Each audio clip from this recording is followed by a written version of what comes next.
La première chose qu'on doit savoir lorsqu'on joue à pur instinct, c'est qu'on doit traverser un terrain de 23 mètres par 11 mètres de large. Les zones de but sont de 7 mètres de profond.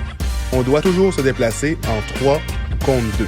À tout moment, le joueur offensif qui est porteur de ballon peut courir avec le ballon, frapper avec le poing, ce qu'on appelle des pokes, faire des coups de pied avec le ballon et faire des passes vers l'arrière. Il est aussi possible, lorsqu'on reçoit une passe, de faire un coup direct, ce qu'on appelle une redirection, qui peut souvent ressembler à un mouvement de volleyball. L'objectif est de se rendre en 14 secondes dans la zone des buts, sans se faire toucher en tant que porteur de balle et sans échapper le ballon.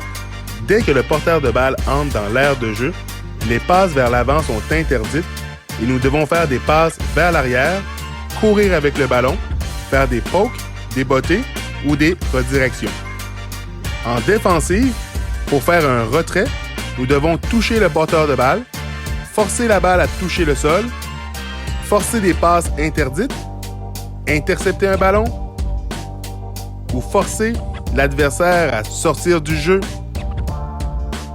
La partie la plus complexe à comprendre lorsqu'on débute pur instinct sont les transitions entre les manches. Après 3 essais ratés, des retraits, nous changeons l'attaque et la défense de façon dynamique.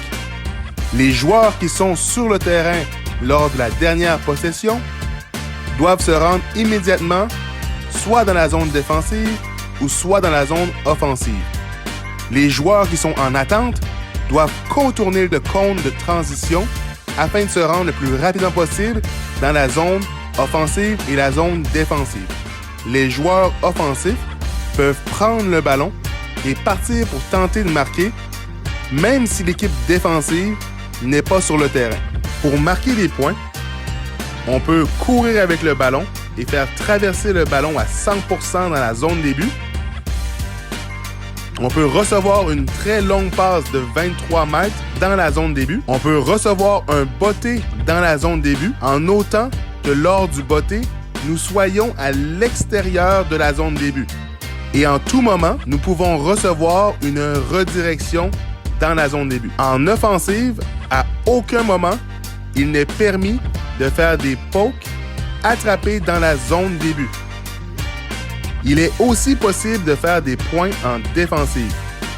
Lors d'une interception, les 2 joueurs tenteront maintenant de se rendre dans la zone des buts adverse. S'ils réussissent à se rendre sans se faire toucher, sans échapper le ballon, la possession vaut 2 points.